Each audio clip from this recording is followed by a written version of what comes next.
making goals come true despite the opposition. Pain from the past, trying to leave it in the shadows. Fighting in the demons, preparing for the battles. I ain't writing verses, just the curse to be loud. I'm looking for the sun. สวัสดีครับยินดีต้อนรับกลับเข้าสู่ช่องStreet Metalอีกแล้วนะครับวันนี้เราพาเพื่อนๆมารู้จักกันอีกหนึ่งสำนักครับก็ไม่น่าเชื่อเลยนะครับว่าไอโซนที่เราอยู่ตรงนี้จะมีอู่ซ่อนอยู่ครับเพราะว่าอันนี้เป็นย่านบรรทัดทองเลยแล้วก็จะเป็นตึกแถวเป็นร้านค้าพอเข้ามาข้างในเนี่ยเป็นเหมือนอีกอาณาจักรเลยครับตอนนี้เราพาเพื่อนเข้ามาอยู่ที่อาณาจักร G-Force Thailand แล้วนะครับก็เป็นสำนักน้องใหม่แล้วกันเพราะว่าเห็นกึ่งบอกว่าเพิ่งเปิดได้ประมาณสัก3 ปีเมื่อก่อนกึ่งเขาทำมอเตอร์ไซค์ครับดูคาตี้เป็นห้องแถวเล็กๆแถวๆนี้แหละแล้วก็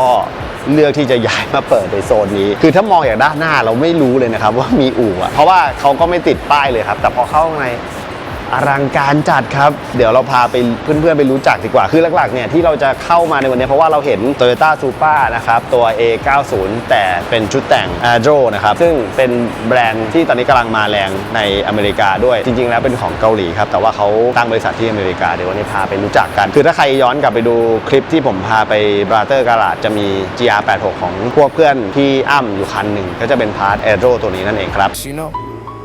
listen.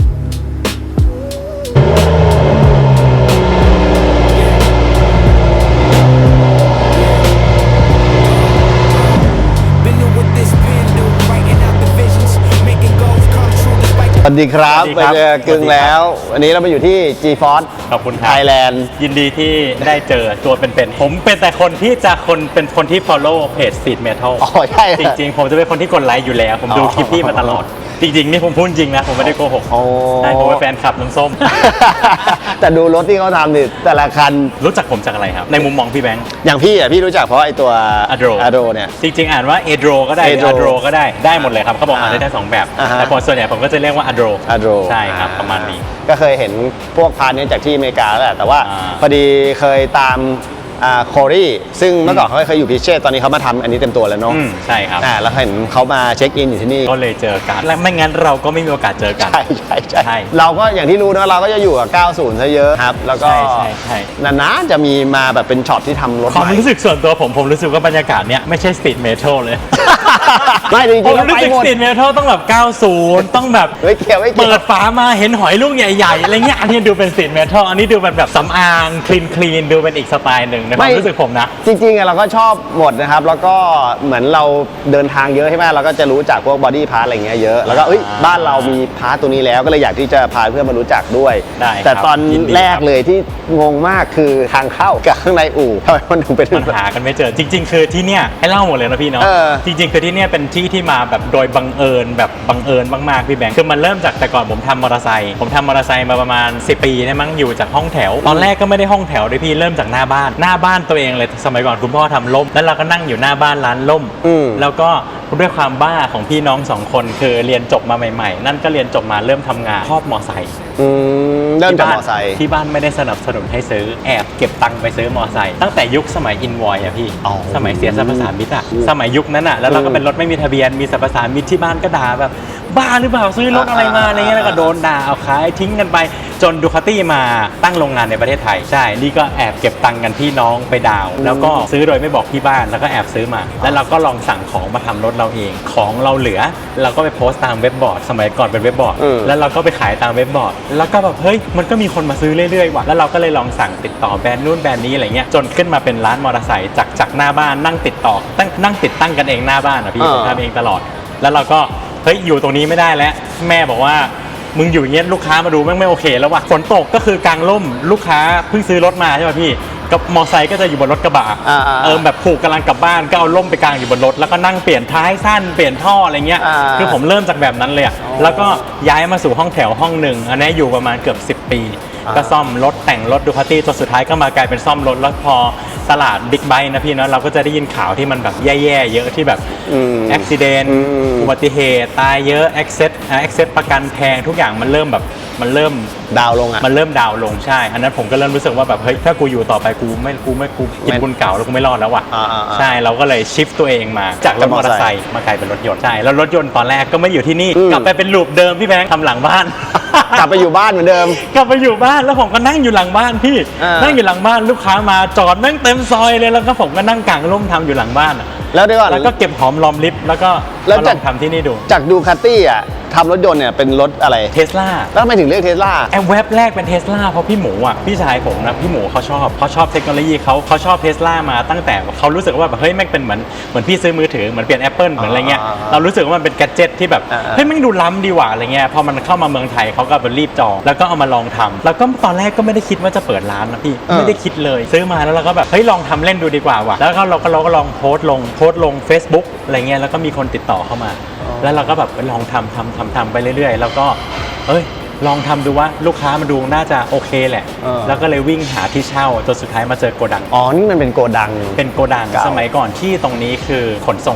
นส่งที่สมัยก่อนเขาเป็นรถ6ล้อเล็กเข้ามาแล้วก็ขนของแล้วก็วิ่งตามส่งแต่ละพื้นที่ครับแต่ก่อนคือขนส่งแล้วพอขนส่งเขาอยู่ไม่ได้รู้สึกว่ามันเล็กไปเจ้าของเขาก็เลยไปเปิดขนส่งอยู่ที่พระราม2ครับไปเป็นโกดังใหญ่ๆแล้วอันนี้ก็เลยทิ้งว่างให้เช่าผมก็เลยมาเช่าต่อคือโคตรเท่เลยนะบอกว่าอยู่ตรงไหนก็จะงงว่าอยู่ตรงนี้มีด้วยเหรอว่าบรรทัดทองอะไรเงี้ยตอนแรกกึ่งส่งมาบอกบรรทัดทองตรงไหนของบรรทัดทองวะ แล้วนี่มันใกล้แบบโซน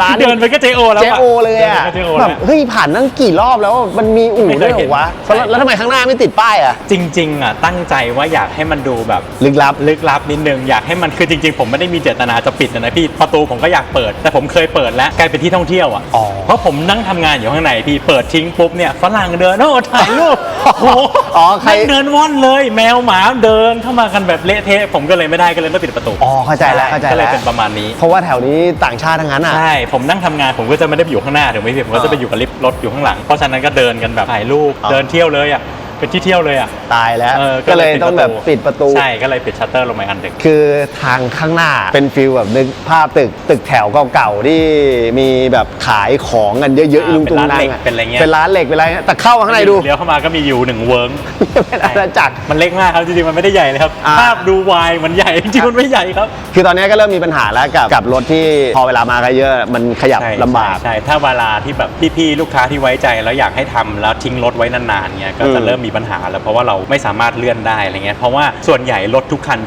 ที่ผมทำเนอะในคอนเทนต์ใน YouTube ที่เพื่อนๆดูกันนะเราก็จะทำเป็นสมุด1พาร์ทนะครับผมจะทำ1คลิป1ชิ้นส่วนผมจะทำ1คลิปเพราะฉะนั้นเวลาทำส่วนใหญ่ถ้ามันมีงานใหม่ๆเข้ามามันก็กลายเป็นจะต้องใช้ห้องในการถ่ายแล้วเวลาใช้ห้องในการถ่ายผมก็จะรับงานอย่างอื่นไม่ได้มันไม่มีที่ให้ผมทำอย่างอื่นเพิ่มเลยมันก็จะติดขัดกันไปแต่ความสวยของที่นี่ผมบอกเลยว่าสวยมากแต่อาจจะแบบเหมือนรับได้ทีไม่เยอะนี่เนี่ยถ้าแบบใครมีบ้านแล้วเป็นเหมือนฟิลมันออกแนวเหมือนโฮมการ์ดเล็กๆเหมือนใช่นะแบบนั่งทำรถตัวเองเซอร์วิสเองแต่ว่าอันนี้จริงๆก็จะมีลูกค้าที่มาทำตลอดแล้วหลักๆอะตอนนี้ G-Force Thailand จะ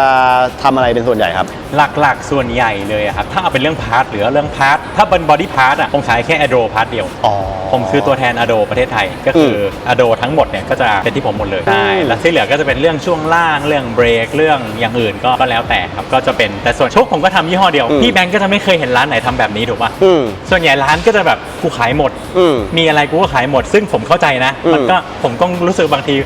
ีกูก็โง่แหละบางทีที่กูไม่ขายนึกว่าพี่คนพิมพ์มาถามแต่เราไม่ขายเราบอกว่าไม่ผมมีแบบเดียวครับคือเพราะว่าผมเคยเจอในสิ่งที่แบบลูกค้าเอามาให้ผมใส่หรือผมไปเอาของอย่างอื่นมาใส่แล้วมันฟิตเมนต์มันไม่ดีแล้วมันยากแล้วมันกลายเป็นช่องจอดที่เรามีจำกัดกับงานที่เรามีเวลาที่เรามีจำกัดอะพี่แล้วเรากลายเป็นแบบพี่ใส่ไม่ได้ต้องมาเหลาต้องมาแต่งต้องมาซ่อมต้องมาแก้แล้วแบบมันกินเวลาผมกลายเป็นนานกว่าผมมานั่งขายพาร์ทเดียวอะผมก็เลยเลือกที่จะไม่ได้ทำก็เอาที่เป็น specialist แล้วก็เป็นแบรนด์ที่เราคุ้นเคยมันก็จะทำให้ทุกอย่างมันง่ายผมทำงานแล้วผมรู้สึกว่างาน Ado ที่ผมใส่มันติดขัดน้อยฟิตเมนต์เขาดีอะไรเงี้ยส่วนเรื่องโชคเรื่องช่วงล่างผมก็ทำแค่ Neotech ผมก็จะไม่มีแบรนด์อื่น Neotech นี่มันก็Neotech ก็เกาหลีผมก็งงมากอยู่ๆจากกูดูซีรีส์อยู่ๆทำไมมันเกาหลีเต็มตัวเลยเกาหลีเต็มไปหมดเลยครับในนี้มีแต่เกาหลีครับต้องบอกว่าไอ้ Ado เนี่ยจริงๆแล้วเนี่ยก็คือเกาหลีใช่เจ้าของคนเกาหลี 100% เลยใช่แต่แค่ว่าเขาไปเปิดที่อเมริกาเปิดแบรนด์ไปจดทะเบียนบริษัทอยู่ที่แคลิฟอร์เนียอเมริกาแล้วก็ทำแบรนด์อิมเมจให้ทุกคนเข้าใจว่าแบรนด์เขาอยู่อเมริกานะแต่จริงๆโอนเนอร์จริงๆเลยคือเกาหลีล้วนๆเลยครับเพราะส่วนใหญ่ก็จะ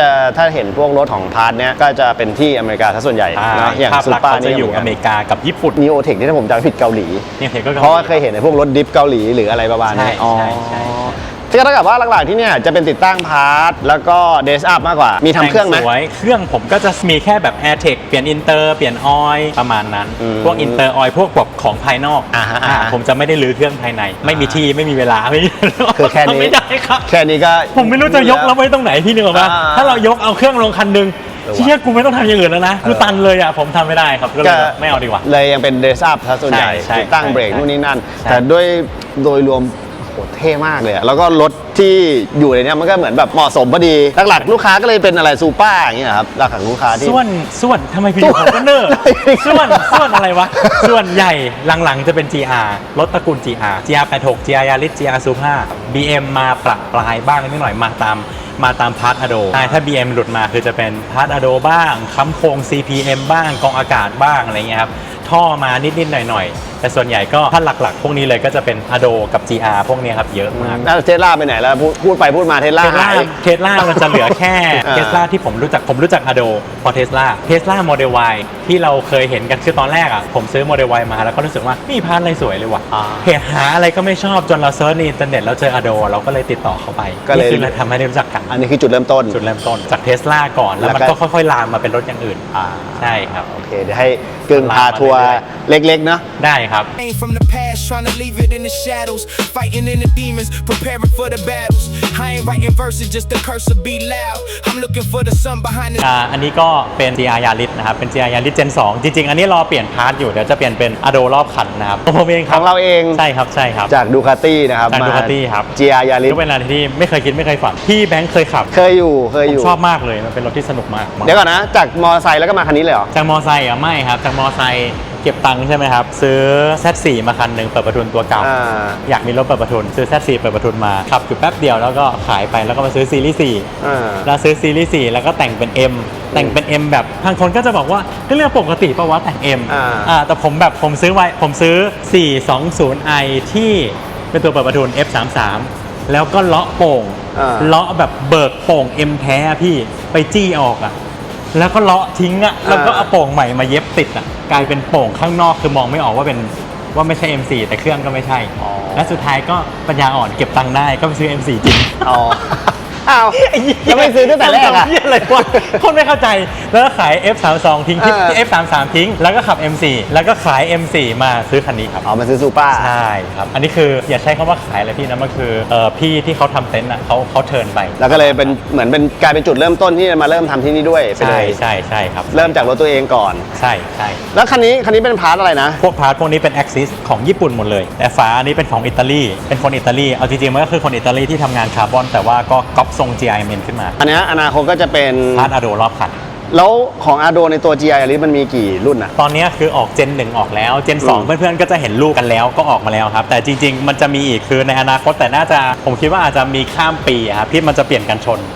ตอนนี้คือเดี๋ยวจะเปลี่ยนกันชนหน้าแบบเปลี่ยนใหม่หมดเลยครับกันชนหน้าก็จะใส่ได้ทั้งเจน 1 กับเจน 2 ที่แบบเปลี่ยนหน้าใหม่หมดเลย จะเป็น wide body ปะ ไม่เป็นไวบอดี้ครับเขาไม่ได้ออกไวบอดี้ ติดตั้งง่ายๆ ใส่ ใช่ ง่ายๆ ใช่ ไหม ใช่ไม่ต้องตัดรถไม่ต้องเสียดายรถเนี่ยก็จะเปลี่ยนลุครถไปหมดเลยโดยที่แบบเปลี่ยนกันชนหน้าใหม่ก็จะเป็นงานถนัดของอโดเขาแหละผมว่าก็จะเป็นค่ายรถไม่ใช่ค่ายรถสิเป็นค่ายสำนักบอดี้พาร์ทสำนักเดียวที่เราจะเห็นว่าเขาออกกันชนบ่อยๆส่วนใหญ่ก็จะเห็นแค่เขาเปลี่ยนลิฟต์เปลี่ยนอะไรรอบคันแต่อโดก็จะแบบเปลี่ยนกันชนเลยเปลี่ยนกันชนเลยอ่ะ จุดที่เราชอบในอาโดคืออะไรอะ ผมชอบดีไซน์ถ้าพี่แบงค์เป็นคนทำงานแล้วผมได้มีโอกาสลองใส่หลายๆแบรนด์อโดคือเป็นแบรนด์ที่ผมไม่ได้บอกว่าอโดดีที่สุดแต่ว่าอโดใส่แล้วพอดีที่สุดเท่าที่เคยใส่มา ฟิตติ้งง่าย ฟิตติ้งง่ายมากพอดีเป๊ะมากคือยังมีพี่คนหนึ่งสั่ง Ioniq 5N อย่างเงี้ย สั่งมาผมกำหนดส่งเขามาต้องนานแล้วอะพี่แต่ว่าผมส่งของเขาไม่ได้เพราะอโดไม่ยอมส่งของให้พี่เพราะว่าฟิตเป็นไม่เป๊ะคือไม่เป๊ะปุ๊บมันไม่ขาย เหมือน มันจะแก้โมจนกว่าพี่สวมขึ้นไปแล้วเหมือนพี่จับวาเข้าถึงปล่อยก็เลยรอต่อไปครับ แล้วทุกวันนี้ก็คือกึ่งเป็นคนที่ติดตั้งพาร์ทเอง ใช่ครับทั้งหมดเลยครับส่วนตัวผมว่ามอเตอร์ไซค์ยากกว่าถ้าเอาคนทำมอเตอร์ไซค์นะพี่นะเพราะว่ามอเตอร์ไซค์อย่างพี่แบงค์เวลาทำอ่ะพี่แบงค์เห็นทุกส่วนพี่แบงค์ต้องระวังทุกจุดเพราะว่าเห็นโครงเห็นแชสซีเห็นทุกอย่างอะสายมันจะเดินเลี้ยวไปไหนสายไฟมันไม่เรียบร้อยเราทำแล้วเรามองเห็นแต่บนรถยนต์อ่ะยังมองไม่เห็นผมว่ายังง่ายกว่าเยอะเลยง่ายกว่าเยอะเลย อันนั้นเหมือนละเอียดกว่า ใช่เอาจริงๆนะครับมอเตอร์ไซค์ละเอียดกว่าครับ อันนี้คือคันแรกที่กึ่งมาเล่นรถจริงๆจังถึงมาทำ G-Force จริงๆจังเนาะ จังๆที่มาทำ G-Force คือใช่ครับมันคือคันนี้ครับ จาก BM แล้วมาซูเปอร์ก็เหมือนเดิม นี่ เพ ก็ยังเป็นราะว่ามันก็คือ BM อยู่ BM อยู่ แต่คันนี้กินธรรมดานี่ใช่ไหม เกียร์ธรรมดาใช่ครับแต่มันก็ฟิล BM แหละครับแต่ว่าผมชอบมากกว่าตอนขับ M4 นะผมว่าเสียงมันหวานกว่าโบคู่โบเดียวผมว่าเพราะกว่าโบคู่เสียงมันแผดๆอันนี้มันดูหวานกว่าเวลาลากยาวๆ คันนี้ทำเครื่องไหม ไม่ได้ทำเลยครับเดิมสนิทเลย เน้นเดซับสวยงาม ใช่ครับข้างในก็มีแค่กรองอากาศมีอะไรเงี้ยครับใช่ ช่ แล้วพาร์ทอันนี้เป็นพาร์ทอะไรครับ อันนี้ก็คือ Ado เหมือนกันครับ อ๋อนี่ แต่ Ado ก็จะป็ เหมือนกัน ถ้าชื่อทางการตลาดที่ Ado โฆษณาอันนี้เรียกว่า MK 5.1 MK 5.1 ใช่ มันคือชุดที่เปลี่ยนกันชนหน้าแล้วครับ ตอนนี้เปลี่ยนกันชนแล้ว ใช่ ถ้าก่อนหน้านี้ปกติกันชนหน้าก็จะเป็นอีกทรงหนึ่ง เวลามีคนถามว่ามีพาร์ทใส่ซูผ้าไหมครับ ผมตอบไม่ถูกที่มันเยอะมาก คือ Ado ทำหลายเวอร์ชันมาก Ado นี่คือกลายมาเน้นตัวนี้ซะเยอะ เพราะที่อเมริกาขายดีมาก ใช่ซูเปอร์ ร ตัว ถ นี้ ที่ เย อ อะ เม มาก ริกาคือแบบมันถูกมากที่นั่นอ่ะ อ่าร ถที่อเมริกาคือเยอะมาก เพราะฉะนั้นมีแบบกันชนหน้าเดิม มีลิ้นรอบคันแบบธรรมดา มีกันชนหน้าใหม่ มีจะเปลี่ยนด้านข้างเป็นแบบมีครีบแบบนี้ อ่าฮะ หรือจะเป็นแค่แบบของเดิมไม่เปลี่ยนแก้มก็ได้ จะเปลี่ยนเส้นข้างประตูไหมก็เปลี่ยนได้ดิฟฟิวเซอร์ข้างหลังจะเป็นแค่แบบแปะวิงเล็ตเล็กๆหรือเปลี่ยนดิฟฟิวเซอร์ทั้งอันก็ได้คือมันเยอะมาก คือเยอะมากเลยใช่ไหม เยอะมากครับเยอะมาก ตอนที่เราทำเนี่ยตัวชุดไวบอดี้เขาออกมายัง ยังครับ อ๋อเราก็เลยทำชุดนี้ไปก่อน ใช่ Y Body เพิ่งออกเมื่อปี 2025 ที่ออโต้ซาลอนครับ ปีที่แล้วเอง ปีที่แล้วใช่ แล้วอันนี้ก็คือปี26เนี่ยเพิ่งทำเสร็จ อันนี้ทำนานมากครับ ทำอะไรก็ไม่รู้ ทำนานมาก อันนี้เดี๋ยวให้ดูอีกทีหนึ่ง ได้ แต่ว่าแล้วชุดเล็กๆเนี่ยบ้านเราเคยทำไปให้บ้างยัง ชุดนี้แบบนี้ใช่ไหมครับ ที่แบบเล็กกว่านี้ที่มันมีแค่ลิ้นมีไปแล้ว ตอนรกมีครับมีอยู่ครับ มีรถเพื่อนๆกันนี่แหละครับ อ๋อ มีอยู่ จุดเด่นของแบรนด์เขาอ่ะคือมองตรงไหนแล้วถึงรู้ว่าเป็นแบรนด์เขาเลยอ่ะ ผมว่าน่าจะเป็นในความส่วนตัวผมนะ ผมว่าน่าจะเป็นครีบเส้นนี้ครีบที่ขึ้นมาเส้นเนี้ยเราจะเห็นได้ในแทบจะทุกรถเลยอะที่เป็นของ Ado เนาะ อือฮึ มันจะมีเคิร์ฟที่เป็นโค้งขึ้นมา2ขยักตรงเนี้ย M4 M2 กันชนหน้าซูผ้าใหม่ GR Yaris ก็จะมีอย่างน้อยก็จะมีเส้นอย่างเงี้ยขึ้นมาเป็นเคิร์ฟหนึ่ง อืม ที่จะเป็นแบบเห็นแล้วเราจะพอจะรู้ได้ว่านี่มันคือดีไซเนอร์คนเดียวกัน ใช้งานทุกวันอ่ะพาร์ทนี้สวยอยู่นะ ขับได้ทุกวันครับไม่มีอะไรปกติ ถ้าพี่ไม่ได้ทำเตี้ยมากผมว่าก็ใช้ได้ปกติเลย หลักๆก็จะมีกันชนมีข้าง การชนข้างฝาหน้าก็ใหม่แล้วก็สปอยเลอร์ อ๋อนี่ วิงใหม่ อ๋อนี่เปลี่ยนฝาด้วย ใช่นี่ฝาโดครับ จริงๆเป็นคาร์บอนแต่ว่า ป็น เรา คบอน ทำสีเอาเนาะ อันนี้แรปสติกเกอร์เอาไม่กล้าทำสีเสียดายคาร์บอน กระจกอันนี้ EVS ครับ EBS เนาะก็จะเห็นพวกรถใหม่ๆใส่กันค่อนข้างเยอะ มองไม่เห็นอะไรเลย เมื่อกี้โบกมาบอกผมมองอะไรไม่เห็นเลย อะไรเลย พี่โบกมือผมแบบพี่โบกว่าอะไรอยู่วะ ผมไม่เห็นจริง ไอ้กระจกพวกนี้นะ เหมือนฟิลว่าได้เท่อะ ใช่ครับ แต่จริงๆแล้วกระจกเดิมเนี่ยคือแบบเพอร์เฟกต์ กระจกเดิมแม่งสุดยอดแล้ว อันนี้เข้ามาพร้อมหางเลยเหรอครับ อันนี้ก็เป็นหางก็มีอีก3ทรงพี่ อ๋อ อันนี้คือทรงใหญ่สุด มีทรงเตี้ย อืม มีทรงสูง แล้วก็อันนี้ทรง reverse swan neck wing ชื่อเขาอะครับ ก็คือมัน reverse ย้อนกลับ อ๋ มา อนี่มันย้อนกลับ ใช่ แต่ ขามันย้อนกลับมาแล้วหิ้วมาข้างหน้า ชอบตรงที่เขา ดีเทลเขาอะ ดีเทลตรงนี้เนาะ ใช่ ดูดิมี คือว่าดีเทล ตรงนี้ ดีเทลเขาดีอะถ้า อืม แบบถ้าพี่แบงค์ได้เห็นข้างในพวกจุดยึดอะไรเงี้ยครับ เหมือนเขาใส่ใจดีเทลอะเนาะ นี่ดูขาข้างใน โอ้อันนี้คือเขาให้มา ใช่ แถม เขาให้ มา มา กับชุดอย่างนี้ได้เหรอ คือเราต้องมาตัดครับ คือของเดิมเนี่ยตรงนี้ก็จะปิดทึบเป็นพลาสติกทั้งหมด ครับ แล้วเราก็จะมาเจาะเซาะร่องพวกนี้ลงไป แล้วก็ฝังเพจนี้เข้าไปเพื่อที่จะรับน้ำหนักวิง เวลาวิงมันกดลงมา ฝามันจะได้ไม่ยวบ อ๋อแต่มันดูดีมากเลยนะ ใช่มันทำดีมากเลย มัน ที่ ท ขามันอะ ำพอเราเปิดฝาท้ายมามันดูเรียบร้อยอ่ะ ใช่ อ๋อแล้วชุดกันชนหลังด้วยไหม การชนหลังอันนี้เดิมครับ แต่มีดิฟฟิวเซอร์ที่เป็นของ Ado เหมือนกัน อันนี้ก็จะเป็นเอกลักษณ์เขาถ้าพี่เห็นข้างนอกดิฟฟิวเซอร์ที่เป็นเปลี่ยนทั้งอัน มันก็จะเป็นเคิร์ฟแบบเนี้ยครับ อือฮึ ก็จะเป็นดีไซน์แบบนี้แหละ ก็จะเหมือนกันแทบจะทุกรุ่นเลยถ้าเป็นเปลี่ยนดิฟฟิวเซอร์ครับ ทอกับบูสต์โลจิก ใช่ เสียงก็เอาเรื่องอยู่เหมือนกันนะ ดังมาก ดังมาก อย่างนี้แค่นี้ก็พอแล้วอะสำหรับ ถ้าใช้ ซู เด ปอร์ ลี่นะ ผมว่าแค่นี้สวยแล้ว เพราะอันนี้ก็กี่ร้อยมาละ เดิมๆเลยครับ เดิมๆมันนี่ไง ไม่ได้ขับรถผม 3 ปีขับไป 4,000 โลพี่ โอ้โหโคนน้อยอะ 380 ม้าพี่เดิมๆใช่ผมว่า แล้วก็ไม่ได้ไปไหนเลย ไม่ได้ไปไหนเลยค ได้ รับ ข่าวมีตติ้งก็ไม่ค่อยไป ไม่ได้ไปครับ อย่า ไม่ บ มี อก ใครเคยเจอคันนี้บนถนนน่าจะยากมากผมไม่ได้ไปไหนเลยครับไม่ได้ไปไหนเลยจริงๆครับ อย่าบอก ทำงาน นะ อย่างเดียวเลย ที่ออกงานแรกคือ Impact Speed ก่อนหน้า Impact Speed คือเอาคันนี้ไปจอดที่งาน Diecast อ๋อ แค่นี้เลยครับ ก่อนหน้านี้ไม่มีเลยครับ แต่คันนี้ของเราเองกลายเป็นไม่เคยออกเลย ไม่เคยไปไหนเลยครับ คันนี้ก็ต้องว่าต้องไปโชค Neotech ด้วย ใช่โชค Neotech เบรก Neotech หมดเลยครับ แล้วล้ออะ ล้ออันนี้ผมตัดเองเป็นล้อตัดเองใส่แบรนด์ตัวเองใส่ชื่อ GeForce ชื่อร้านตัวเอง สเปคพอดีซูปรา สเปคจริง ๆ นี่คือสเปคเดียวกันกับ TE 37ครับ แต่ว่าลองสเปเซอร์ออกมาอีกนิดนึงอยากให้มันลด เพราะว่าตัวนี้เราไม่ได้ wide body มันพอดีเป๊ะ ใช่ครับ อ๋อ นี่ Neotech เขาทำเบรกด้วยนะ คาลิปเปอร์ เราก็ คนไทยไม่รู้จักเลย อ๋อไม่รู้จัก พี่แบง เลย ค์รู้จักไหมครับ รู้จักอยู่ครับ พี่แบงค์รู้จักเพราะอะไรครับ ก็ตามโซเชียลแหละเราเสพอินสตาแกรมมันก็เวอร์ไวอยู่แล้วใช่ไหมแล้วเราก็ไปพี่ไปงานแทบจะทั่วโลกอยู่แล้วมันก็ต้อง ถ้าพี่ไปทั่วโลกพี่จะเห็น แต่ถ้า ใช่ คนไทยเองคนไทยไม่รู้จักเลยครับ เออย ากมากครับ เพราะส่วนใหญ่มันก็จะอยู่ในรถดิฟเกาหลีหรืออะไรสักอย่างพวกแบบ ใช่ อินฟูเกาหลี อยู่ใน อยู่ในรถแข่งเกาหลี อยู่ในรถดิฟเกาหลี อยู่ในลีกเอ็นเฟสติวัลที่เกาหลี อยู่ในร้านดังๆที่เกาหลีที่เขาใส่เบรกแต่งเขาก็ส่วนใหญ่ใส่ยี่ห้อนี้กัน In out the visions, making goals come true despite the opposition. Pain from the past, trying to leave it in the shadows. Fighting in the demons, preparing for the battles. I ain't writing verses, just the curse will be loud. I'm looking for the sun behind this heavy dark cloud. เรามาต่อที่พระเอกของเราดีกว่า สวยมากรอจะหูจะหาลูกค้าเข้าใจหายากไหมเนี่ยกล้าตัดต้องตัดใช่ไหม ใช่ครับพี่เขาเห็นตั้งแต่งานที่ออโต้ซาลอนครับ เขาก็พิมพ์มาถามว่าเฮ้ยไอ้กึ่งมึงว่ามึงทำได้ไหมวะผมก็ไม่เคยตัดพี่แบงก์ก็บอกว่าได้พี่กูก็ไม่เคยตัด ออกก็ได้ไว้ก่อน แต่กูก็ได้ครับพี่แล้วเดี๋ยวเราก็มาหาวิธีกันนะครับ เป็นลูกค้าที่เคยทำงานแบบเคยใช้บริการด้วยกันหรือเปล่า พี่เขามาหาผมจากพวงมาลัย JQ Work แล้วจาก พี่เขาแค่มาเปลี่ยนพวงมาลัยครับ จากพวงมาลัยทำไม จากพ ไม่ วงมาลัยกลายเป็นร่างนี้แล้วอ่ะ คือเขามาหาด้วยแบบเฮ้ยกึ่งมีพวงมาลัยเหรอครับอะไรเงี้ยแล้วเขาก็เข้ามาแล้วเปลี่ยนพวงมาลัยซิ่งพวงมาลัยที่มันมีปุ่มอ่ะเปลี่ยนพวงมาลัย JQ ไปแล้วสักพักหนึ่งก็กลายเป็นร่างนี้เลยครับ คือมันพอมันเสร็จแล้วมันสวยมากเลยนะ สวยมากพี่ผมเห็นที่งานที่ออโต้ซาลอนแล้วแบบมันต้องมีที่เมืองไทย ตอนแรกอะพี่คิดว่าอันเนี้ยน่าจะเป็นรถของเรา แต่คืออันเนี้ยมันมาหลังจากที่เราทำอันนู้นไปแล้ว ใช่ครับ ก็เลยต้องมาหาเป็นที่เป็นลูกค้าแทน จริง ๆ คือใช้คำว่าพอมันเปิดตัวแล้วพี่เจ้าของรถอะเขาติดต่อเข้ามาเองว่าเขาอยากคือเหมือนรถโชว์แบบ 100% ยกเว้นรถอย่างเดียวเองนะครับรถโชว์เป็นคันสีเขียว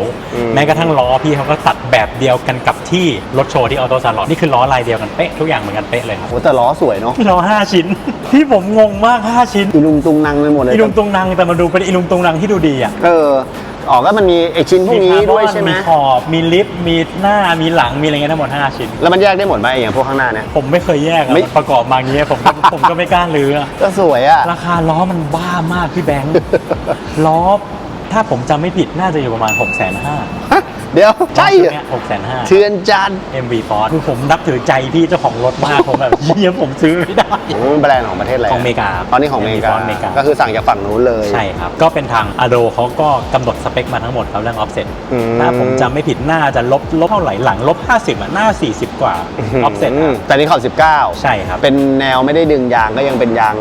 ยาง อ้วนๆ ตั้งๆใช่ ตั้งๆ ที่เขาอยากได้ยางตั้งๆครับ ก็ใส่มิชลินไพลอตสปอร์ตเนาะอ๋อเป็นขอบ19 แต่ข้างหลังก็คือสั่งตัดแล้วทางอโดเขาก็บอกสเปคเรามาเลยพอดี ครับ ใช่ไหม เขากำหนดสเปคมาให้ครับ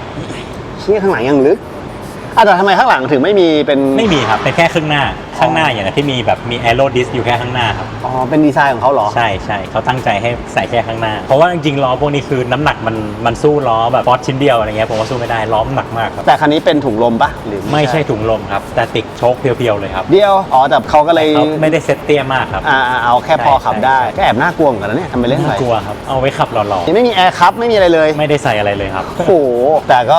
ไม่ค่อยได้ขับไปไหนอะไรมากขนาดนั้นอยู่แล้ว เจ้าของยังไม่ได้ขับรถคันนี้เลยครับ บอดี้ตัวนี้เขาชื่อเรียกว่าอะไรอ่ะ ก็คือ Ado Wide Body ครับ จริงๆ คือ Ado Wide Body สำหรับซูผ้าก็จะมีแค่เวอร์ชันเดียว ถ้าเป็นเวอร์ชันบนซูผ้า Wide Body มีตัวเดียวเลย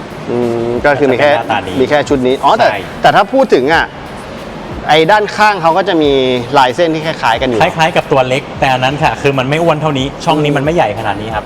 อันนี้คือมันใหญ่มาก อืม ผมว่าก็มันอารมณ์เหมือน GT3 RS ครับ ใช่ ก็จะเป็นฟิลนั้น ในชิ้นของเขาก็จะมีชิ้น มัน นี้ คือกันชนหน้าครับ ฝาใหม่แก้มนี้ชิ้นใหม่แก้มนี้บังคับให้พี่ชุดนี้ยังไงก็ต้องเปลี่ยนฝา คือฝาเป็นตัวเลือกถ้าเป็นตัว 5.1 แบบนั้นอ่ะใส่ฝาหรือไม่ใส่ฝาก็ยังได้ แต่ถ้าจะเป็น wide body ชิ้นนี้จะรับแค่กับฝาเขาอย่างเดียวใช่ก็จะเป็นฝาเป็นแก้มชิ้นนี้กันชนหน้าลิ้นหน้าขนาดแล้วก็ไซส์สเกิร์ตแก้มอันนี้ก็เปลี่ยนใหม่ อ๋อนี่เปลี่ยนเหรอ นี่เปลี่ยนครับของเดิมมันจะไม่เป็นช่องแบบนี้เข้าไปเปลี่ยนใหม่แล้วก็มีคาร์บอนอันนี้โป่งให้มันใหญ่ออกมารับกับตัวซุ้มล้อแล้วก็เป็นชิ้นโป่งมีวิงแล้วก็มีดิฟฟิวเซอร์ครับ วิงนี่ก็จะคล้ายๆกันเลยปะ วิงตัวเดียวกันเป๊ะ ตัวเดียวกันเลยใช่ไหม ตัวเดียวกันครับ แต่วิงเขาสวยนะชอบพวกรายละเอียดดีเทลเขาอะ มันมีดีเทลดีครับ อ๋อข้างหลังก็เหมือนกันเลยเนี่ยดิฟฟิวเซอร์ เหมือนกันแต่แค่ว่าคลีปด้านข้างมันอ้วนกว่า ก็จะมีคลีปเพิ่มตรง ใช่ นี้ มีคลีปมีช่องลมอะไรที่มันใหญ่ขึ้นมา โอ้โหนี่ก็วายออกมาเยอะ ข้างละประมาณ10 เซนครับ เนี่ยกว้างออกมาพอสมควรเหมือนกันนะ เฮ้ยข้างหนึ่งเท่าไหร่ผมจำไม่ได้แล้วเกิน10 เซนครับผมลืมไปแล้วผม ล้อกว้างเท่าไหร่เนี่ย ผมลืมไปแล้ว 11 ใช่ไหม น่าจะ11ครับน่าจะ11นะครับ ก็ใหญ่มากอ่ะแต่โดยรวมคือสวยลงตัว สิ่งที่ถ้าพี่แบงค์ไปดูคลิปคันนี้ที่ผมตั้งใจทำให้มันไม่เหมือนคันอื่นคือผมทำให้มันเป็น wide body ที่มันยังมีซุ้มล้ออยู่ อันนี้คือผมตั้งใจนั่งทำเองที่มันนานเพราะผมก็นั่งแบบประดิษฐ์ประดอยทำซุ้มมันขึ้นมาอะไรเงี้ยครับ อือฮึ จนข้างในมันแบบพี่มองเข้าไปแล้วก็คือ เหมือนรถเดิมอ่ะ อ๋อที่จะมีซุ้ม แบบ ด้านใน น้ำเนิ้มไม่ได้ขึ้นไปเลอะอะไรเงี้ยครับปิดหมดเลย อันเนี้ยผ่าเยอะไหม ผ่าเยอะไหมผ่าตูดซ้ายขวาหน้ามันเปลี่ยนทั้งหมดหน้าเลยไม่ได้ผ่าหน้าเราผ่ากันชนพี่เพราะว่าข้างบนอ่ะซูผ้ามันเป็นแชสซีมาแล้วมันเปิดฝาแล้วมันยกหลบขึ้นมาหมดเลย เราเลยไม่ต้องผ่าอะไรครับ อ๋อ ผ่าแค่ข้างหลังอย่างเดียว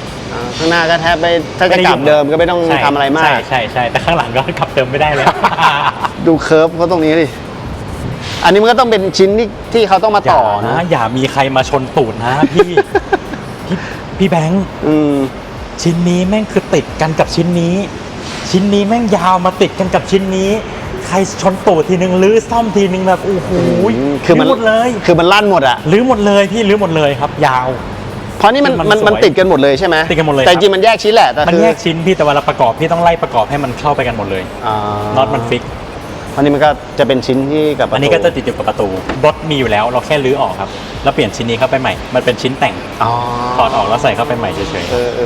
เพิ่งออกไปแค่2งานสำหรับคันนี้ ๆใช่ครับ แล้วคันนี้พี่เขาทำเครื่องได้ไหมเจ้าของ เดิมสนิทเลยครับ เน้นสวยงาม เดิ เล ม ย สนิทใช่ครับมีท่อครับประวิกมีพวงมาลัยมีกรองอากาศมีอะไรแค่เนี้ยครับไม่มีอะไรเลยครับพี่เขาบอกว่า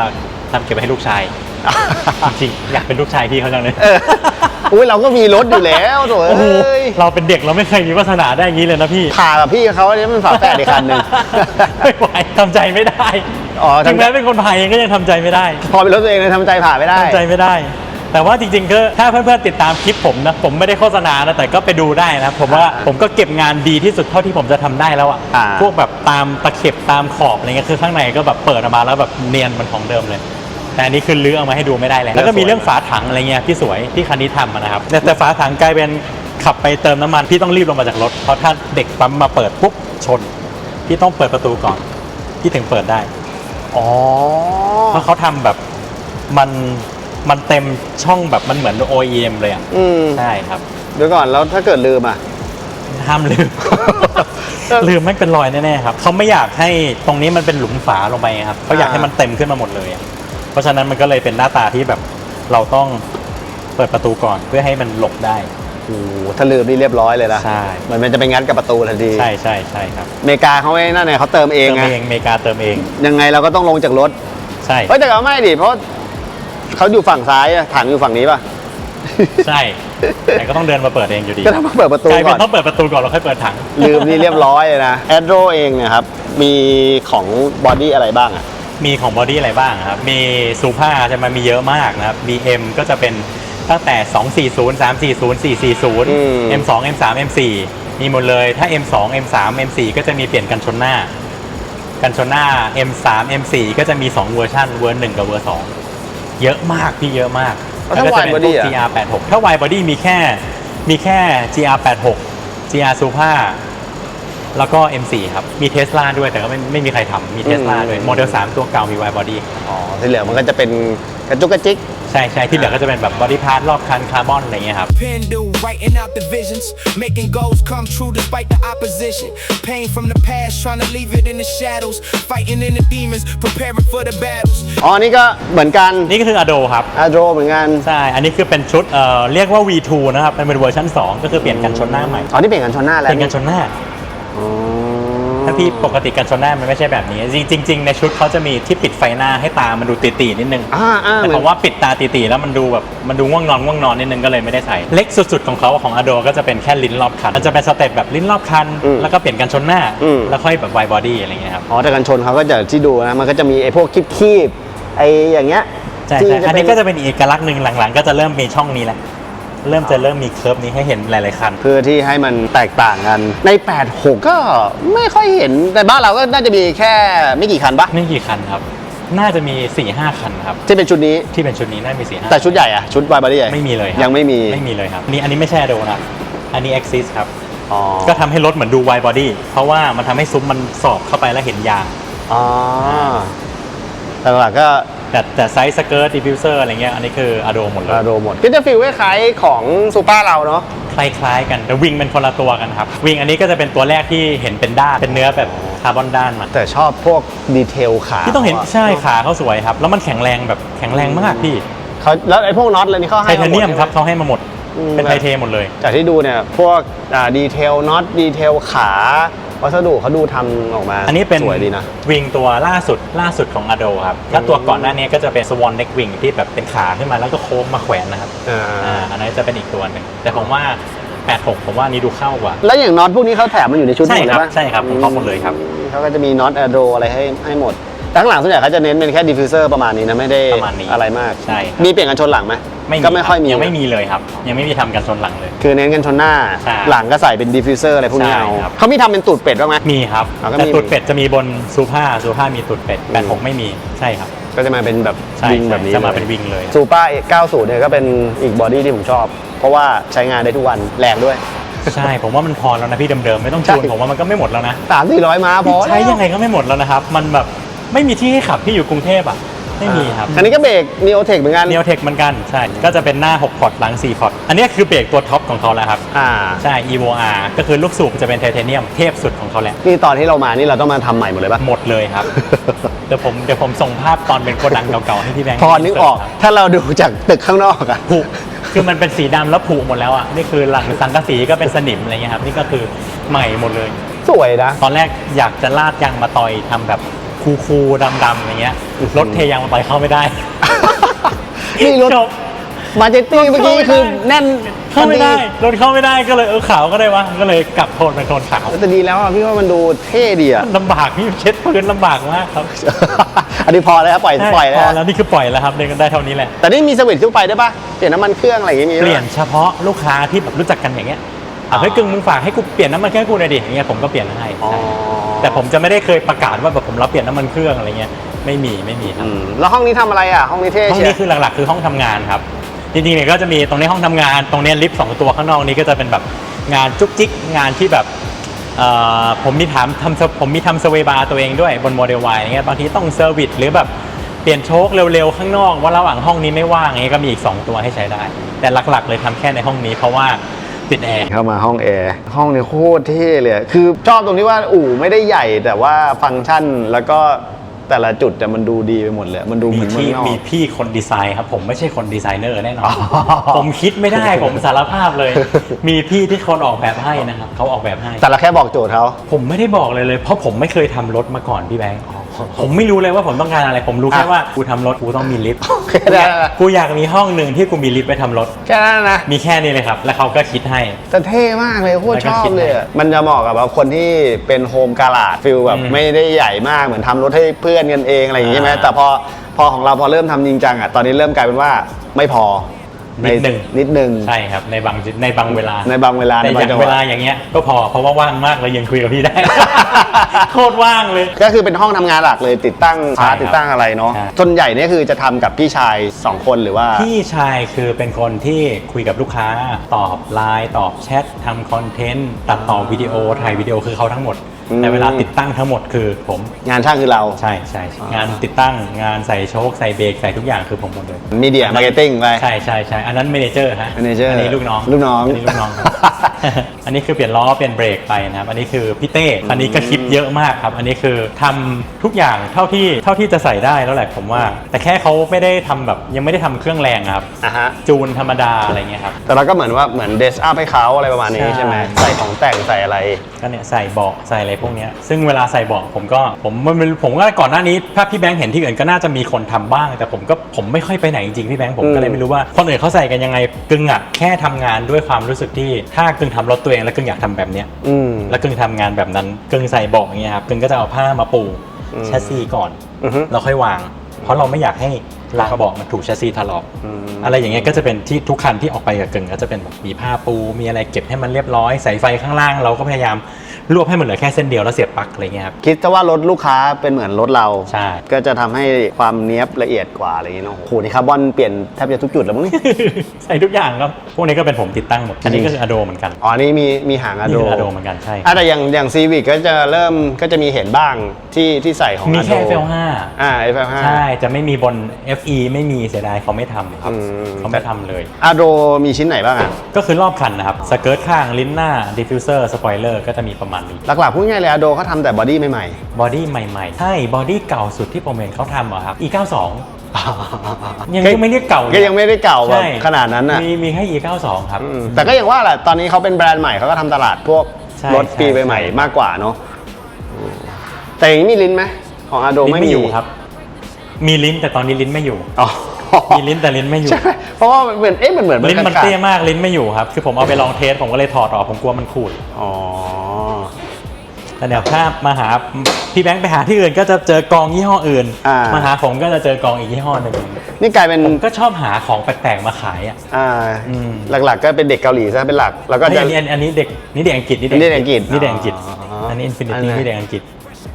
ก็คือพยายามจะหาแบรนด์ที่คนอื่นเขาไม่ได้ขายแล้วก็มานำเสนอซะมากกว่า ใช่เพราะผมรู้สึกว่ามาที่หลังเนาะพี่เนาะ อืม มีคนที่เขาทำร้านทำอะไรเยอะแยะก่อนผมตั้งเยอะแยะ แล้วเราก็ไม่รู้สึกเราไม่ได้อยากเอามาแล้วแบบเอามาขายแข่งกับเขาอ่ะเราก็อยากทำของเราเองอะไรเงี้ น ย อกจากดูรถสวยไม่ใช่อะไรนะนี่เป็นไอเดียในการทำลงรถได้เลยนะ ผมชอบไฟนี่มากไฟนี่กดลงมาได้นะครับ อันนี้เป็นฟิล ความเท่ของมันคือมันกดลงมาได้ครับ มันไฟถ่ายรูปไหม ใช่ตอนแรกอ่ะไม่มีตังค์แล้วพี่ ตอนแรกห้องเนี้ยคือก่อสร้างที่นี่แบบตังค์หมด ตังค์หมดแล้วจริงๆนะพี่คือไม่มีตังค์แล้วจริงๆตังค์หมดบัญชีแบบเชื่อกูไม่มีตังค์แล้วอ่ะแล้วก็แบบกัดฟันอีกนิดนึงเขาบอกว่าทำไฟไหมตอนแรกจะแบบเดินไฟแบบธรรมดาให้พอทำงานได้รู้สึกให้ไม่เท่ว่ะไม่ต้องกล่องว่ะก็เลยขึ้นมาอีกกล่องหนึ่งโดนไปอีก ไม่น่าเชื่อว่ามันแพงแต่จริงๆทำเองมันไม่แพงแต่ผมโดนเขาทำมาแพง แพงมากแพงมาก แต่ชอบลงรถอ่ะอันนี้ถ้าแบบเป็นไอเดียคนที่อยากจะทำลงรถที่บ้านเลยนะแบบว่าเซอร์วิสรถเองเนี่ยได้เลยนะสีขาวแรกๆนี่น่าจะสวยน่าดูนะ ใช่ตอนใหม่ๆมันแบบสะท้อนแบบเงาสวยมากเลยครับ ตอนนี้มันขาวด้าน ตอนนี้กลายเป็นขาวด้าน มันก็เป็นปกติแต่ถ้าดำมันก็จะดูรถไม่เด่นไง ก็ ดำมันได้เท่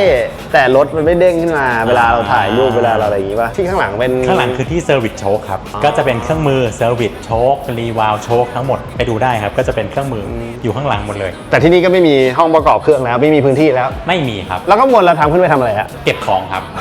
ทั้งหมดคือที่เก็บของ อ๋อ ที่มันจำกัด แต่ตั้งตู้อะไรอย่างงี้ก็เท่ดีนะอ๋อในข้างหลังเป็นที่ รกนิดนึงครับ เกี่ยวกับโชคอย่างเดียว อันนี้เป็นเข้าใจอยู่ทุกอย่างมันดูเท่ดีนะ คือมันเก็บไม่ทันจริงครับนี่คือพยายามเก็บแล้วนะครับก่อนพี่แบงค์มา โอ้ย นี่พยายามเก็บ อันเนี้ยเขาถึง อันนี้เรียกว่าเรียบร้อยแล้วใช่ไหม ลกเขาแต่ดูดีนะ จริงๆ อยากให้เรียบร้อยกว่านี้ก็คือเป็นโต๊ะเซอร์วิสนะครับหรือโชคหรืออะไรพวกเนี้ยคือ Neotech ข้อดีของเขาก็คือที่แบงค์มันรีวาลเองได้มันรีวาลมาจูนได้ เรามาปรับให้มันเข้ากับถนนบ้านเราได้ใช่แล้วเขาก็ให้มาทั้งหมดเครื่องมือพวกนี้คือเขาให้มานะครับ อ้าวเหรอครับ ผมเขาให้มาแต่เขาบอกว่าเดี๋ยวไว้กูให้คิดตังค์แต่ผมไม่รู้เขาจะคิดตังค์เมื่อไหร่นะแต่เนี่ยเครื่องมืออัดแก๊สประกอบลาบ้าเซเว่นขึ้นไดโนเช็คทุกอย่างคือเขาให้มาหมดเลย อ๋อเหรอแต่ว่าเดี๋ยวค่อยคิดตังค์เท่าไหร่ไม่รู้ ใช่เดี๋ยวก็คิด ยังไม่รู้คิดเมื่อไหร่ อันนี้เป็นห้องแบบว่าให้ลูกค้านั่งแล้วก็ขายของ ใช่ของ กึ่งห้องป้ายยา ใช่ห้องป้ายยาอันนี้ของผมห้องทำงาน คนที่จะเข้ามาให้เราทำเนี่ยติดต่อได้ทางไหนเป็นห ติ ลัก ดต่อก็จริง ๆ แล้วมีทั้งทุกช่องทางเลยเว็บไซต์ก็มีนะครับ www.gforcethailand.com ก็มีก็เว็บก็ทำโดยพี่หมูอีกแล้วทุกอย่างเป็นบุคคลที่ทำทุกอย่างแต่จริง ๆ ง่ายที่สุดนะครับโทรกับ Line แอดง่ายที่สุดเลยครับเพราะว่าถ้าพิมพ์มาบางทีผมก็ตอบกันไม่ทันด้วยซ้ำเพราะว่าผมกับพี่หมูอยู่กันแค่2คนเงี้ยมีน้องอีกคนหนึ่งช่วยตอบ YouTube ก็มีคนพิมพ์ถามมีคนพิมพ์ถามใน IG มีคนถามในเพจ Facebook แล้วบางทีคือเราไม่ได้สวิตช์แอคเคาท์อ่ะพี่แม่งไม่เด้งไงแล้วบางทีผมไม่ได้ตอบผมโดนด่าด้วยอ่ะ ผมแบบทำไมติดต่อยากอ๋อพี่ไม่โทรมาพี่โทรมาเถอะผมขอโทษพี่โทรมาผมรับพี่ไม่ได้โทรมาผมบางทีตอบไม่ได้จริงๆไม่เห็นจริงๆครับเห็นบางทีคือแบบเป็นข้ามวันข้ามอะไรไปหมดแล้วก็ขอโทษด้วยครับขอโทษผ่านช่องพี่แบงค์ Trying to make it all make sense, you know. Listen.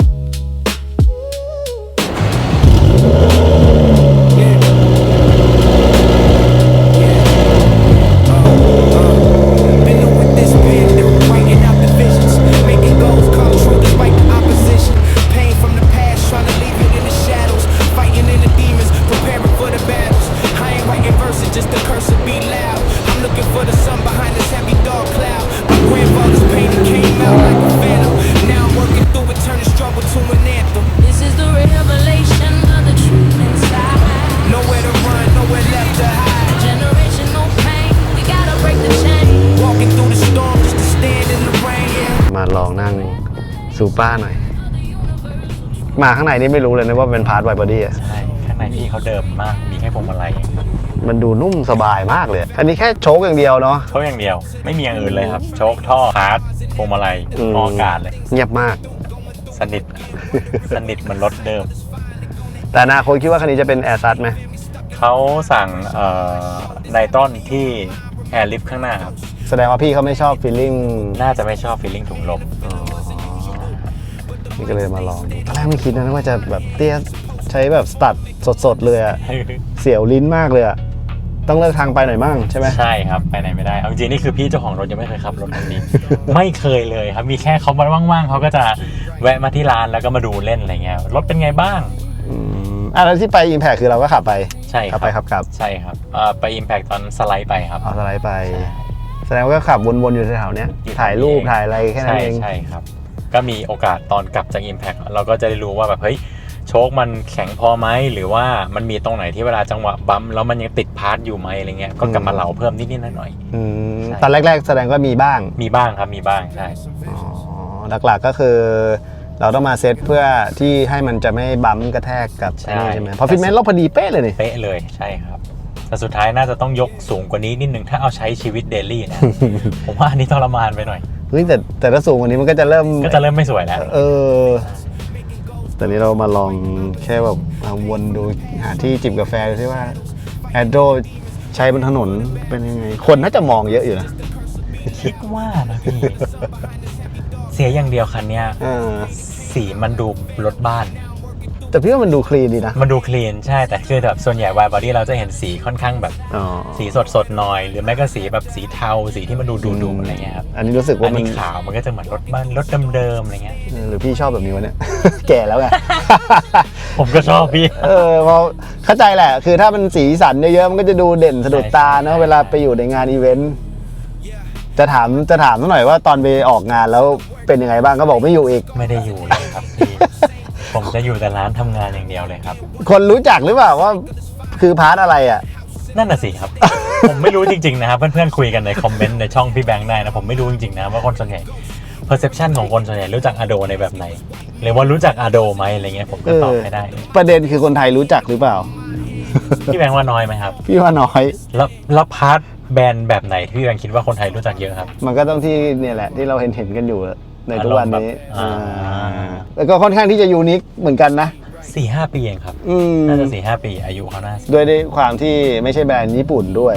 มันก็อาจจะ แล้วพอคนที่เล่นรถญี่ปุ่น แล้วให้ไปใส่พาร์ทที่ไม่ใช่แบรนด์ญี่ปุ่น บางทีก็อาจจะรู้สึกแบบไอ้แม่งไม่ใช่ JDM อะไรเงี้ยอาจจะเป็นไปได้ Original pain, we gotta break the chain. Walking through the storm just to stand in the rain. Yeah. It's the revelation of the universal truths. From the old souls Straight down. to the youth. Yeah,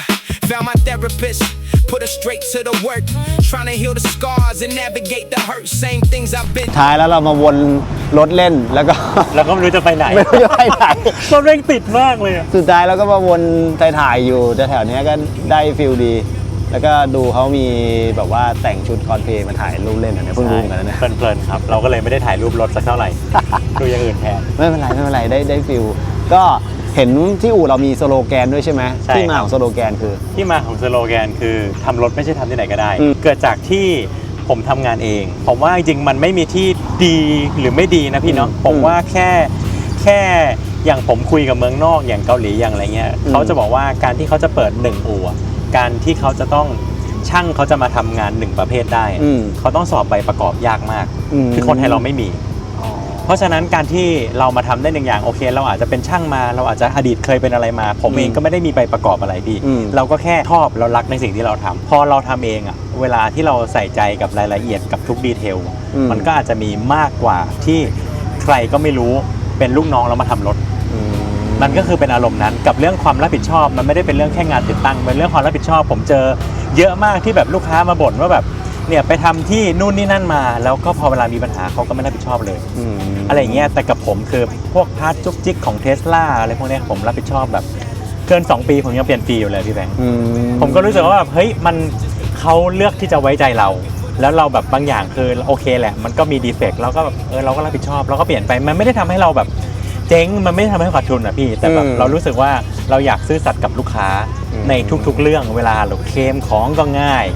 นัดทุกอย่างนัดเคลมของผมกับนัดติดตั้งอะนัดเคลมของเร็วกว่าผมรู้สึกว่าผมต้องให้ priority เรื่องนี้สำคัญกว่าติดตั้งลูกค้าใหม่อะไรแบบนั้นนะอันนี้คือเป็นความคิดผมกับพี่หมูตั้งแต่ตอนเริ่มทำมามันก็เลยเกิดเป็นความรู้สึกว่าถ้าเราทำรถอ่ะมันก็ถ้าไปทำที่ไหนก็ได้แบบเขาก็จะไม่ได้ใส่ใจอะไรในมุมนี้น่าจะเป็นเรื่องประมาณนั้นแล้วก็เรื่องแบบดีเทลที่เราพยายามใส่ใจที่เราพยายามใส่ใจเราอยากทำให้มันเรียบร้อยเราโรคจิตกับงานแบบผมโรคจิตมากนะพี่น็อตพวกเนี้ยตามฝากระโปรงหน้าตรงไหนที่ผมตั้งให้โลโก้อโดตรงได้ผมตั้งให้มันตรงเท่ากับทุกตัวอะไรอย่างเงี้ยคือผมก็แบบทุกอย่างที่มันแนบได้ที่สุดคือแนบให้ที่สุดแบบแล้วโดยที่คันนี้เป็น wide body ที่ไม่ได้ใช้ซิลิโคนไม่มีซิลิโคนเลยครับทุกชิ้นที่แปะเข้ากับรถคือไม่มีซิลิโคนแล้วก็นั่งตัดแต่งไปเรื่อยใช่นั่งตัดนั่งแต่งนั่งทาบนั่งค่อยๆจัดฟิตเมนต์มันไปอย่างเงี้ยคือฝากระโปรงหน้าผมจัดฟิตเมนต์น่าจะเป็นวันก็ลองยกขึ้นยกลงอะไรเราขยับได้ให้แก๊ปมันได้แบบสวยที่สุดแล้วก็อยากทำให้มันสวยที่สุดตัวที่เราไม่ได้คำนึงว่าแบบเฮ้ยไม่ได้แล้วกูต้องไปทำงานอื่นแล้วกูจะขาดทุนแล้วเงี้ยผมก็ไม่ได้คิดแบบนั้นเราแบบเราอยากทำให้มันดีเป็นงานไปใช้เวลานานไหมอันนี้จริงๆอยู่กับผมจริงๆนะถ้าเอาเวลาจริงผมว่า3 เดือนคืออยู่กับผม3 เดือนไปอยู่กับอู่สีแต่มันมีเหตุผลที่มันนานคือมันมาปุ๊บมันมีเขาส่งมาพลาดส่งมาไม่ครบอะไรเงี้ยมีผมตัดผิดแก้พลาดใหม่อะไรเงี้ยก็มีบ้างใช่มีครับมีซึ่งในคลิปที่ผมทำผมก็เล่าหมดว่าผมพลาดตรงไหนแล้วผมก็ต้องแก้ลิ้นหน้าผมก็มีต้องแก้อู่สีเขาก็ไม่เคยทำพาร์ทไวบอดี้เขาก็ต้องแบบแล้วกูจะเก็บโป่งยังไงกูจะเก็บซุ้มยังไงอะไรเงี้ยเขาก็ต้องค่อยๆไปนึกวิธีขึ้นมาเราก็แต่ก็ต้องขอบคุณที่เขาแบบยอมในความแบบเรื่องมากของผมที่ผมแบบพี่ผมขอให้มันสวยอีกอะไรเงี้ยแล้วเขาก็ยอมแก้ให้ยังไงวันนี้ก็ขอบคุณมากๆนะครับที่ขอบคุณพี่แบงค์มากๆเขาเรียกนะรังรับเหรอรังรับ เปิดรังรับแล้วก็รถสวยๆให้เราได้ชมกันครับเผื่อใครเพื่อนๆที่ดูอยู่จะได้รู้จักแบรนด์นี้มากขึ้นหรือถ้ามีรถอยากจะลองแบบมาไม่ซ้ำใครเนาะเปลี่ยนฟิลโดยเฉพาะตอนนี้86ยังไม่มีไวบอดี้ใช่ยังไม่มีครับยังไม่มีเลยแต่ว่าถามว่าราคาเขาแรงไหมเหรอครับถ้าอย่างคันนี้พาร์ทอย่างเดียวเบ็ดเสร็จประมาณ 8-9 แสนอันนี้คือชุดเต็มเลยนะใช่แต่มันมีนี่เยอะนี่ฝาวิงคาร์บอนหมดเลยครับมันมีพวกคาร์บอนมีพวกอะไรเยอะใช่ครับราคาก็จะเป็นสเต็ปเนี้ยแต่86ถูกกว่าเยอะผมว่าเขาตั้งราคาเนี่ยผมไม่ได้เป็นคนตั้งเนอะทางอโดอาจจะตั้งราคาตามราคาขายรถผมรู้สึกว่าต่างกันพอกันก็เพราะถ้าพี่โดดไป M4 ล้านกว่าก็ฟีลเหมือน LB ก็คล้ายกันก็คือราคาตามรถใช่ครับคือเขาบอกว่ารถตันนั้นมีกำลังซื้อเขาก็ตั้งไพรลิสต์มาสูงกว่าใช่ได้แต่อยากทำมากเลยผมอยากทำ86ผมอยากทำ M4 แต่ M4 ผมเข้าใจบ้านเราราคารถแบบ10 ล้านอ่ะคนจะมาตัดก็คิดอยู่เยอะอนาคตจะมีโปรเจกต์อะไรใหม่ๆไหมมีเร็วๆนี้ก็จะมี Neo 86ครับที่เพื่อนๆตามกันก็จะเป็น86ที่เอาตัว FT 86 GT 86มาทำให้กลายเป็นรถเต้าหู้กลายเป็นอารมณ์เหมือน AE 86ก็กำลังจะมีครับคันนี้ก็เราเคยไปถ่ายที่ออโต้ซอนมาแล้วก็ยังไงรอติดตามไปมาเห็นอยู่เราไม่ได้เจอกันเห็นอยู่โอเคยังไงวันนี้ก็ขอบคุณกึ่งมากนะครับขอบคุณพี่แบงค์มากๆนะครับเดี๋ยวไว้สละเวลามาครับผมรถ Neo 86เสร็จเดี๋ยวมาสนุกกันใหม่ได้ครับยินดีขอบคุณมากๆครับ